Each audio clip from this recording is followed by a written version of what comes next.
삶으로 살아내는 삶이라는 제목을 가지고 하나님의 말씀을 나눠보도록 하겠습니다. 중국의 장자의 추수편에는 우물안 개구리라는 우화가 들어있습니다. 어느 날 우물 안에 살고 있던 개구리가 바다에서 건너온 거북이를 만나게 되고 그 거북이에게 이렇게 자랑합니다. 야, 와서 내 우물을 한번 구경해 봐라. 나는 여기서 마음껏 뛰어놀고 물속에 들어가 쉬기도 하고 벽에 올라가 놀기도 하지. 이 우물은 정말 최고의 장소란다. 개구리는 정말 자기 우물이 세상에서 가장 넓고 가장 훌륭한 곳이라고 생각했습니다. 개구리의 말을 들은 바다 거북은 우물 안으로 들어가려고 예를 써 보았습니다. 하지만 바다 거북의 몸이 너무 커서 한 발짝도 그 우물에 들여놓지 못합니다. 그러자 바다 거북은 개구리에게 자신이 살고 있는 바다 이야기를 들려주었지요. 개구리야, 내가 살고 있는 바다는 수천 리에 걸쳐서 끝이 없고 가뭄이 들어도 홍수가 나도 넘치지 않는단다. 개구리는 그 이야기를 듣고 크게 놀라워했다고 합니다. 자신이 살고 있던 우물이 전부인 줄 알았는데 세상에는 비교할 수 없을 만큼 넓은 바다가 있다는 사실을 개구리는 처음 알게 된 것이지요. 실제로는 매우 작은 우물에 살고 있으면서 자신이 최고의 환경에서 살고 있다고 확신하고 있는 개구리가 가지고 있는 이 우월함과 또 무지를 비판하는 우화의 이야기입니다. 우물안 개구리와 같은 생각으로 살아가고 있는 유대인들을 향해서 사도 바울은 오늘 본문을 향해서 그들이 가지고 있었던 영적 우월감과 영적 무지를 동시에 지적합니다. 유대인들은 종교적 특권인 할례와 또 율법을 내세웁니다. 자신들만이 구원받았고 이방인들은 하나님의 구원에서 제외되었다는 단단한 오해와 착각에 빠져 있었기 때문에 그렇습니다. 유대인들이 자랑한 할례와 율법에 대해서 사도 바울은 이렇게 선언합니다. 너희가 율법을 자랑하지만 실제로는 율법을 범하는 죄를 짓고 있다. 할례를 받았지만 하나님 앞에서는 너희 모두 다 무할례자와 같다라고 말합니다. 유대인들은 이미 율법을 받았고 언약 백성의 표시인 할례도 받았습니다. 그러나 정작 율법을 지키지 않고 죄를 범하고 있었던 것이지요. 선민의 증표인 할례도 받았습니다. 그러나 할례 받은 선민으로서의 본분을 지키지 않습니다. 그렇기 때문에 무할례자와 다를 바가 없다는 이 말은 유대인들로 하여금 엄청난 충격에 휩싸이게 합니다. 사도 바울 당시 유대인들은 선민이라는 사실과 자신들이 율법을 받았다는 자부심과 긍지를 가지고 영적 우월감에 취해 있었습니다. 뿐만 아니라 자신들이 하나님의 율법을 받았기 때문에 하나님의 뜻을 전부 다 안다고 자신하였습니다. 이로 인해 자신들은 선을 사랑하는 거룩한 자들이다라고 여겼던 것이죠. 언약 백성의 징표로 받았던 할례는 마치 구원의 보증인 것처럼 여기는 잘못된 신앙의 길을 걸어가고 있었던 것이 사도 바울 당시의 유대인들이었습니다. 유대인들의 이러한 생각은 결국 신앙을 종교화 또 형식화하면서 교만해져서 더 이상 하나님의 율법을 지키지 않아도 된다는 잘못된 생각으로 습관처럼 굳어져 가기 시작했습니다. 그도 그럴 것이 할례 받은 선민은 구원을 보장받은 존재라고 생각하였기 때문에 유대인들은 더 이상 구원에 얽매일 필요가 없었기 때문에 율법을 지키지 않아도 된다고 생각했던 것이지요. 그러자 유대인들은 생각이 여기까지 이르자 스스로 죄인이라 여겼던 이방인들과 어리석은 자들의 인도자와 선생을 자처합니다. 그러나 정작 자신은 율법을 지키지 않고 도리어 율법을 범하는 위선자들이 되어가고 있었던 것입니다. 유대인들의 이러한 행위로 인해 결국 오늘 본문에 보면 하나님의 이름이 이방인 가운데 모욕을 받는 결과를 낳게 되었다라고 24절은 말합니다.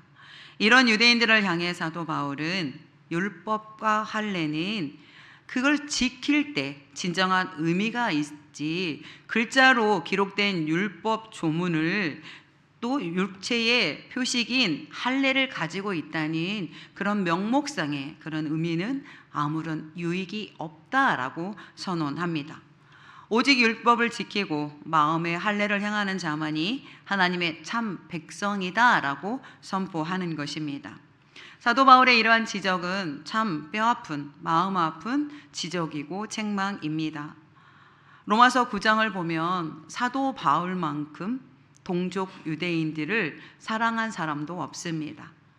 사도 바울은 그럼에도 불구하고 이렇게 뼈아픈 지적을 하는 이유는 동족인 유대인들을 구원하기 위함입니다. 로마서 9장에는 사도 바울이 이렇게 기도하죠. 내 형제 곧 고륙의 친척을 위하여 내 자신이 저주를 받아 그리스도에게서 끊어질지라도 원하는 바로다. 사도 바울은 동족인 유대인들이, 내 형제인 유대인들이 구원을 받을 수만 있다면 자기를 그리스도에게서 끊어도 좋으니 동족을 구원해달라는 간절한 고백의 기도입니다. 하나님은 외적인 종교인을 찾으시지 않습니다.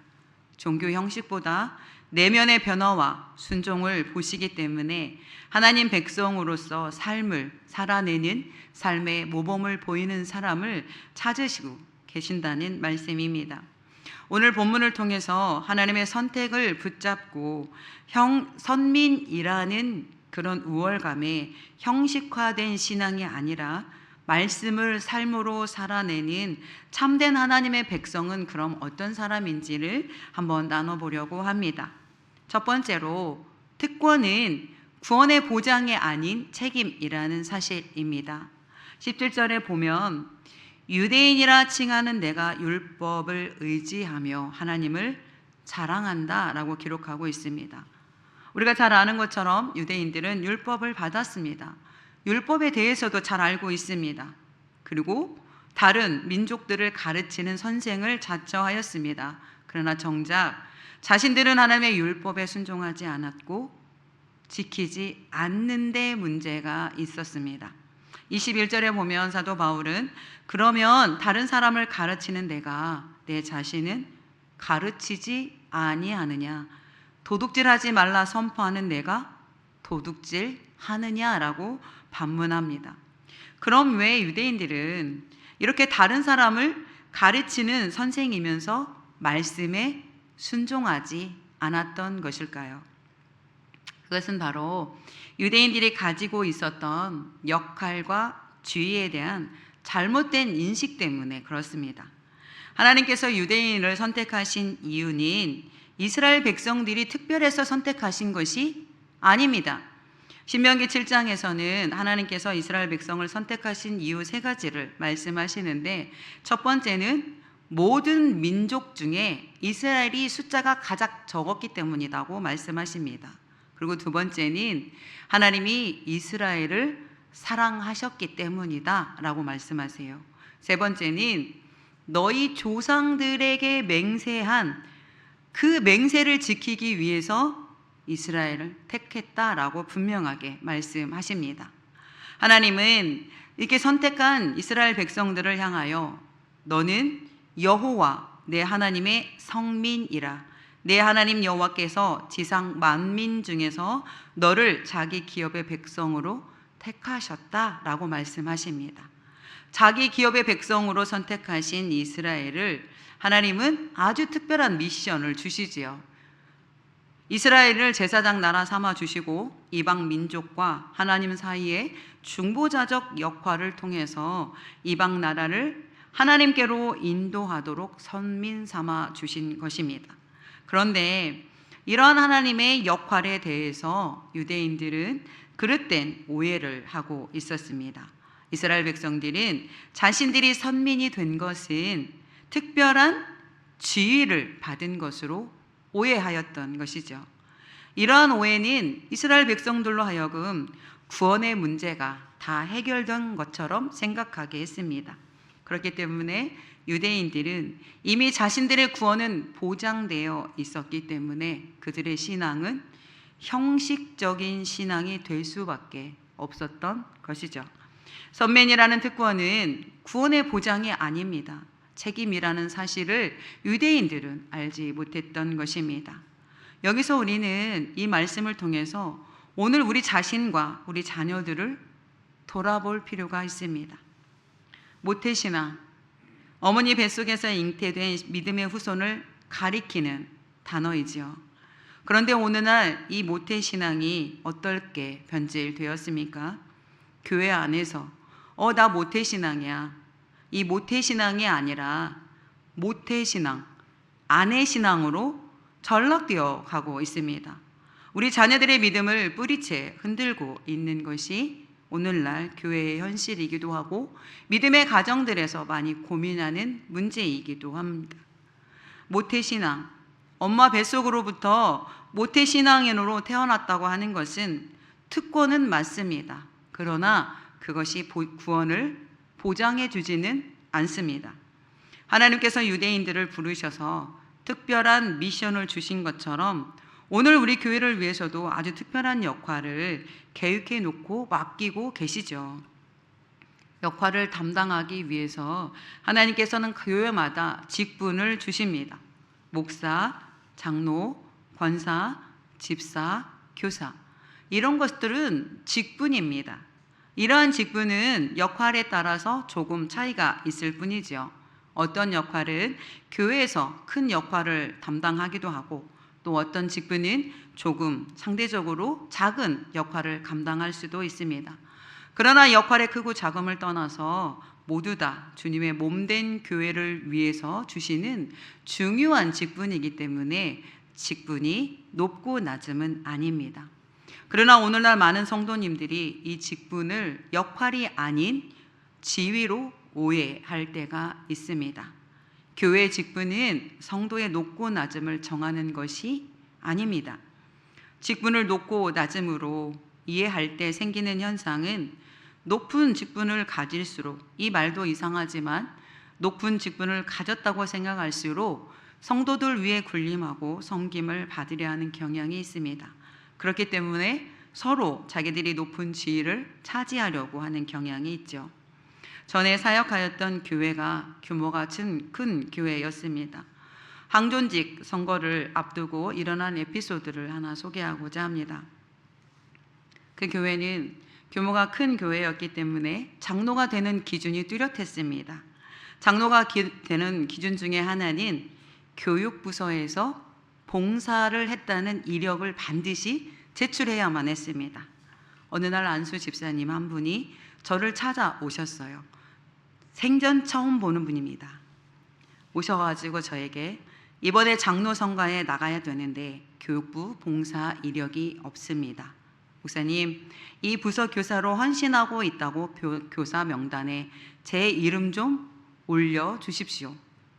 이 말에 제가 어찌나 참담하고 남감했던지 너무 슬펐습니다. 아무 말도 할 수 없었던 기억이 생각이 납니다. 이 집사님은 왜 저를 찾아오셔서 교육부 봉사 이력을 부탁했을까요? 이 안수 집사님은 교회 직분을 지위로 생각했던 분이기 때문에 그렇습니다. 하나님께서 맡기신 역할과 책임에 대해서 전혀 생각하지 않고 직분을 지위로 생각하는 그런 분들이 교회에 항존직이 된다면 이 땅의 교회들이 어떻게 되겠습니까? 우리는 명심해야 합니다. 교회는 지위와 자리로 이루어지는 곳이 아닙니다. 교회는 오직 하나님의 자리, 하나님의 권위만이 있는 곳입니다. 우리에게 주신 직분과 역할에 충성할 때 하나님께서 맡기신 일에 최선을 다하시는 우리 모두가 되기를 주님의 이름으로 소망합니다.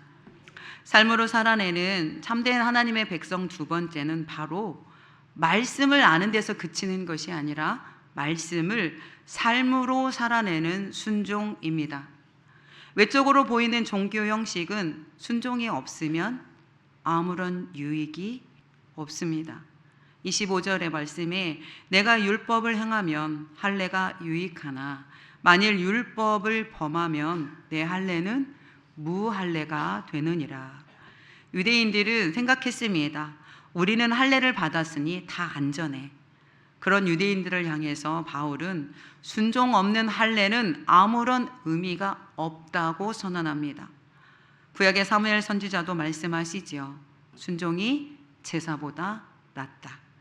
이 백성이 입술로는 나를 존경하나 마음은 내게서 멀다라고 이사야 선지자도 말씀합니다. 구약은 일관되게 하나님의 말씀에 순종할 것을 우리에게 가르칩니다. 율법을 잘 알고 있던 유대인들 역시 자신들이 마음으로는 하나님의 율법을 귀히 여기면서도 실제 삶으로는 실천하지 못하는 것에 대해서 잘 알고 있었습니다. 그런 유대인들은 비록 율법을 지키지는 못하지만 할례 받은 증표가 있으니 자신들은 여전히 하나님의 백성이며 의로운 백성이라고 생각한 것입니다. 그런데 사실 사도 바울 당시 유대인들만 그런 것은 아니지요. 구약의 선지서를 볼 때 선민이라고 자처한 사람들은 율법을 자랑스럽게 여겼습니다. 그러나 율법을 지킬 수 없게 되자 그들은 모든 종교 의식을 동원합니다. 외적인 종교 의식은 제물과 분향, 월삭과 각종 절기와 대회 성의로 하나님께 드립니다.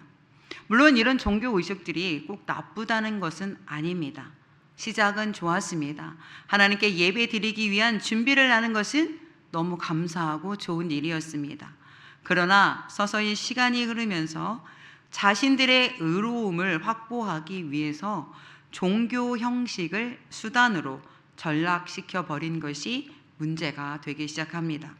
자신들의 의로움을 확보하기 위한 종교 의식은 구약에 보면 너무나 화려했습니다. 미가 선지자의 고발을 보면 천천의 순양을 드리려는 사람이 있었습니다. 만만의 강수 같은 기름을 드리려는 사람도 있었습니다. 심지어 자기 맏아들을 제물로 드리려고 하는 사람도 있었습니다. 그러나 아무리 많은 제물과 기름을 들여 화려한 종교 의식을 행한다고 해서 그들 자신이 의로워질 수 있겠습니까? 하나님은 선지자들을 통해서 분명하게 말씀하십니다. 이런 제사는 하나님이 받지 않으실 뿐만 아니라 미워하는 제사라고 말씀하시죠. 사도 바울 또한 오늘 본문의 말씀을 통해서 분명하게 선언합니다. 형식적인 종교의식, 종교행위는 성도를 타락하게 하고 강팍하게 하는 주범이다 라고 말씀합니다. 형식은 그 안에 내용물이 채워질 때 의미가 있습니다. 종교의식은 구원의 수단이 될 수 없다는 말씀이지요. 우리는 얼마나 자주 쉽게 예배를 참석하고 헌금을 하고 봉사를 신앙의 전부라고 착각하고 계시지는 않습니까? 세례나 성찬, 직분 그 자체가 사람을 의롭게 만들어주지 못합니다. 오직 믿음에서 비롯된 순종, 말씀에 비추어 볼 때 삶의 변화로 나타나는 순종만이 하나님을 기쁘시게 할 수 있습니다. 하나님은 형식보다 순종을 보십니다. 신앙은 형식이 아닌 삶으로 증명되어야 한다는 것을 오늘 본문 26절도 말씀합니다. 그런즉 무할례자가 율법의 규례를 지키면 그 무할례자를 할례와 같이 여길 것이 아니냐. 유대인들에게 있어서 바울의 이 말씀은 청천벽력과 같은 말씀입니다. 자신들은 생각하기를 하나님께 저주와 심판을 받은 이방인들을 향해서 율법을 지키기만 하면 자신들과 같은 할례자로 여김을 받게 될 것이라는 이 말씀이 엄청난 충격이었지요. 이 말씀은 오늘 우리에게도 동일합니다. 아무리 예수를 오래 믿고 직분을 가지고 있었다고 해서 여러분 구원이 보장되지 않습니다. 하나님의 말씀대로 살 때 끝까지 그 믿음을 붙잡는 것이 곧 하나님의 참 백성임을 기억하시기 바랍니다. 50년, 60년 예수 믿었는데 노년에 예수 그리스도를 잊어버렸을 때 세상 속에 살면서 하나님과 전혀 상관없는 동떨어진 삶을 살 때 그의 구원을 누가 보장할 수 있겠습니까? 우리는 끝까지 하나님 앞에 가는 그 순간까지 복음이신 예수 그리스도를 붙잡고 그 말씀이 나를 의의 길로 인도하도록 날마다 하나님 앞에 나아가야 될 줄 믿습니다. 삶으로 살아내는 참된 하나님의 백성 세 번째는 하나님은 육신의 할례가 아닌 마음의 할례를 받은 사람을 찾는다는 사실입니다. 29절의 말씀입니다. 오직 이면적 유대인이 유대인이며 할례는 마음에 할지니. 율법과 할례를 자랑하던 유대인들을 향해서 참된 유대인은 육체의 할례를 받은 사람이 아니라고 선언합니다. 참된 유대인은 마음의 할례를 받은 사람이다 라고 말씀하시는 거죠. 그렇다면 마음의 할례란 무엇을 말씀하시는 것일까요?